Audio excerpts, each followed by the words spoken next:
মানসিক শান্তির আরেক নাম হচ্ছে নিজের শখের মানুষ বা নিজের প্রিয় মানুষ। যে প্রিয় মানুষটির সঙ্গে কথা বললে পৃথিবীর সব রকম সুখ তার মাঝে অনুভব করা যায়।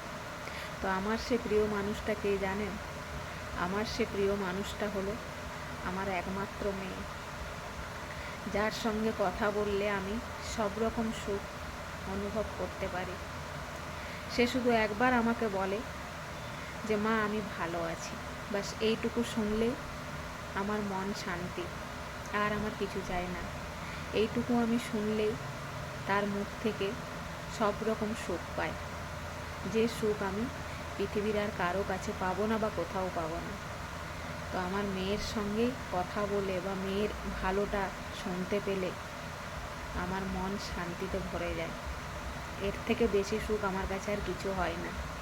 তাই আমার প্রিয় মানুষ বা আমার শখের মানুষ হলো আমার মেয়ে।